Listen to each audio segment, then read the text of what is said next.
Hi, this is LeAnne Harper, Chief Talent Officer for Katalyst Group, and I'm joined by Dr. Shawn Andrews, keynote speaker, business school professor, and author of the best-selling Power of Perception.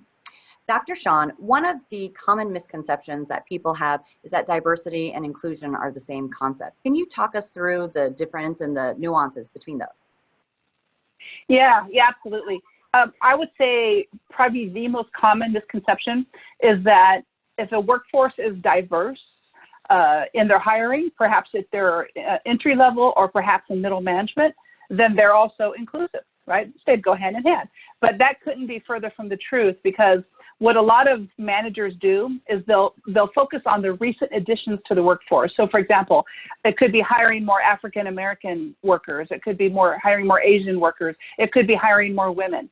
So they're focusing on certain populations to be more diverse, right? To focus on more diversity in the workforce. And then they hire them, but that doesn't mean that the organization as a whole is diverse, and it definitely doesn't mean it's inclusive. So let me explain that for a minute.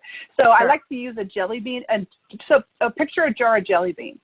So if a company focuses on the recent addition, so let's say the green and blue jelly beans, and that could represent women or African American workers, for example. And so you're adding these blue and green jelly beans to your whole mixture, but diversity is not those blue and green jelly beans. Diversity is the resultant mixture that you already have and you're adding them to. So the full mixture of all the colored jelly beans in the workforce, that represents diversity. But most managers mistakenly focus just on the newest additions, those blue and green, and call that diversity. So that's a misconception.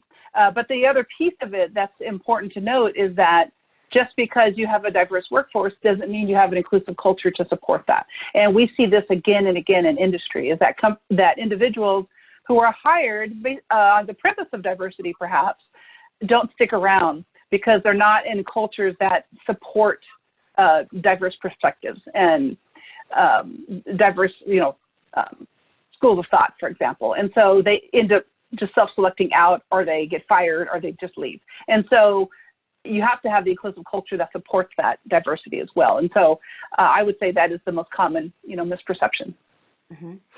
It reminds me also a common misnomer, I think, or misuse of the term diversity that I often hear, and I might have even drawn upon this from your book, but I often hear people describe a person or a candidate as diverse, but a person in and of themselves cannot be diverse. It's a population or a group by definition in order to have diversity or not. Thank you so much for that, Dr. Shawn.